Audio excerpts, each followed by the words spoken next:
আজ আলোচনা করব টাকা কেন্দ্রিক যত ঝামেলা আছে সেই ঝামেলাগুলো নিয়ে। দেখেন, আমাদের সাথে কিন্তু অনেক ধরনের প্রতারণা হয়ে থাকে, বিশ্বাস ভঙ্গের মতো কর্মকাণ্ড কিন্তু আমাদের সাথে হয়ে থাকে। বর্তমান সমাজে এবং বর্তমান সময়ে সব থেকে গুরুত্বপূর্ণ ইস্যু হচ্ছে টাকা। দেখেন, ইংরেজিতে একটা প্রবাদ বাক্য আছে, without money even god can not speak. অর্থাৎ টাকা ছাড়া যেন সৃষ্টিকর্তাও কথা বলতে চায় না।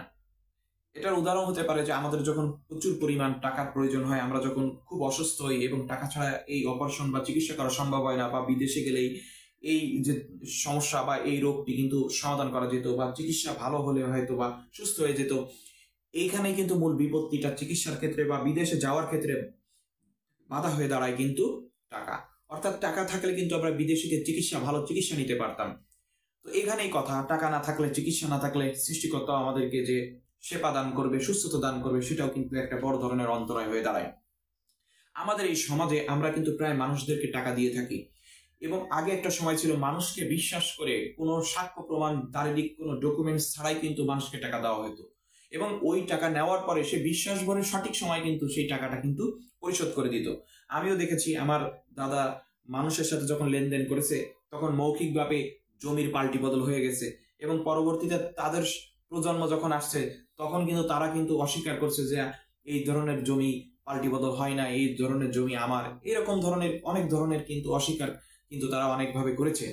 তো এখানে বিপত্তিটা কোথায়? এই সমাজে মানুষ ভালোবেসে মানুষের উপরে বিশ্বাস রেখে কিন্তু টাকা দেয়, এবং একটা সময় যে তারা অস্বীকার করে যে সে পাওনাদার এর থেকে কোনো ধরনের টাকা নেয় নাই, অর্থাৎ দাতার কাছ থেকে সে কোনো প্রকারের ঋণ নেয় নাই। তখন কি হয়? তখন সমস্যাটা দেখা দেয়, তখন একটা বিপত্তি দেখা দেয়, যে তখন মানুষের প্রতি মানুষের বিশ্বাস উঠে যায়, এবং সে বারবার টাকা চেয়েও কিন্তু, পাওনা টাকা চেয়েও কিন্তু সে টাকাগুলো সঠিক সময়ে পায় না। এবং এমনও হয় যে তারা টাকা দিতে একেবারেই অস্বীকার করে, তারা এমনও বলে যে টাকা আমি নেই নাই, পারলে টাকা আদায় করে নিও। ঠিক আছে, এরকম ধরনের কথাও কিন্তু আসে। সুতরাং ভাই ও বন্ধুরা, আপনারা যারা এখন কাউকে টাকা ধার দিতে চান, তাদেরকে একটা কথা বলতে চাই, আপনারা ডকুমেন্টস ছাড়া টাকা ধার দিবেন না। ন্যূনতম 2 জন সাক্ষী থাকবে, এবং নন জুডিশিয়াল স্ট্যাম্প পেপার, 300 টাকার নন জুডিশিয়াল স্ট্যাম্প পেপারে আপনার লিখিত পরিত করবেন যে এত টাকা আপনাকে দিলাম, এবং এই টাকাটা দিলাম কোন পারপাসে, ব্যবসায়িক পারপাসে না অন্য কোন পারপাসে, আমি সেটা সম্পূর্ণভাবে উল্লেখ করে ন্যূনতম 2 জন সাক্ষীর মাধ্যমে আপনি টাকাটা দিবেন। পারলে একজন আইনজীবীকেও আপনি সেখানে সাক্ষী হিসেবে রাখতে পারেন। ঠিক আছে, বা এই কাগজটি আপনি একজন আইনজীবীর মাধ্যমেও করে নিতে পারেন, সেখানে তার সিল সাইন থাকবে, সেটা আপনার জন্য ভালো হবে। এবং যারা টাকা ধার নিবেন তাদেরকেও বলতে চাই, দেখেন, আপনি টাকা ধার নেওয়ার সময় কাউকে ফাঁকা চেক দিবেন না, ব্ল্যাঙ্ক চেক দিবেন না। আপনি যে পরিমাণ টাকা নিচ্ছেন ঠিক সেই পরিমাণ টাকার অঙ্ক আপনার চেকে বসিয়ে দিবেন। মনে রাখবেন যে ব্ল্যাঙ্ক চেক দিয়ে যদি আপনি টাকা নেন, পরবর্তীতে দাতা কিন্তু যে কোনো পরিমাণ টাকার অঙ্ক বসিয়ে আপনাকে প্রতারিত করতে পারে। আর আপনারা যারা টাকা ধার দিবেন, ভাই বিশ্বাস করেন, কোনো ডকুমেন্ট ছাড়া টাকা ধার দিবেন না। আপনার যদি স্বাভাবিকভাবে কিছু ডকুমেন্টস থাকে, সেটা বিকাশের মাধ্যমে লেনদেন হলে বিকাশের স্টেটমেন্ট হতে পারে, সেটা যদি আপনি ব্যাংকের মাধ্যমে যদি লেনদেন করেন ব্যাংকের স্টেটমেন্ট হতে পারে, সেটা যদি আপনার কোনো কনভারসেশনের মাধ্যমে হতে পারে, সে সকল বিষয়গুলো কিন্তু আপনি ডকুমেন্টস হিসেবে সংরক্ষণ করতে পারেন। এবং এই রকম ডকুমেন্টস যদি আপনি সংরক্ষণ করতে পারেন, তাহলে কিন্তু পরবর্তীতে আপনি কিন্তু তাদের বিরুদ্ধে দণ্ডবিধির অধীন 406, 420-এর কিন্তু আপনি মামলা দিতে পারবেন। ঠিক আছে, এবং মামলা দিয়ে আপনি পরবর্তীতে তাদেরকে বিচারিক কাঠগড়ায় আপনি উপস্থিত করে বিচারকের মাধ্যমে কিন্তু কিছুটা হলেও আপনি আপনার এই যে প্রতিকার, অর্থাৎ আপনি আপনার যে পাওনা টাকা সেই টাকা কিন্তু উদ্ধার করতে পারবেন।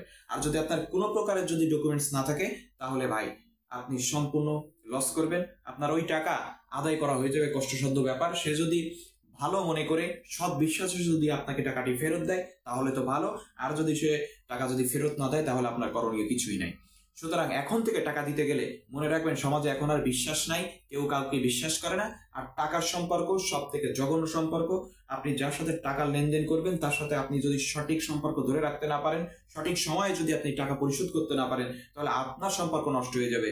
মনে রাখবেন, টাকার জন্য ভাই বোনের যুদ্ধ লাগে, টাকার জন্য স্বামী স্ত্রীর যুদ্ধ লাগে, টাকার জন্য মা বাবার মধ্যেও যুদ্ধ লাগে, মামা বাড়ির সাথে যুদ্ধ লাগে, দাদা বাড়ির সাথে যুদ্ধ লাগে, চাচা চাচির সাথে যুদ্ধ লাগে। টাকা এমন একটা জিনিস যা রক্তের সম্পর্কে বিচ্ছিন্ন করে দেয়। সুতরাং টাকা ধার দেওয়ার ক্ষেত্রে, অর্থনৈতিক লেনদেনের ক্ষেত্রে ডকুমেন্ট ছাড়া কোনো কাজ করবেন না। আবারও বলি, ডকুমেন্ট ছাড়া কোনো কাজ করবেন না। ভালো থাকুন, সুস্থ থাকুন এবং সঠিক উপায়ে টাকা পয়সা আর্থিক লেনদেন করুন। যদি আপনি সঠিকভাবে টাকা পয়সা লেনদেন করতে পারেন তাহলে আর প্রতারণার বা প্রতারিত হওয়ার কোনো সুযোগ নেই। আল্লাহ হাফেজ।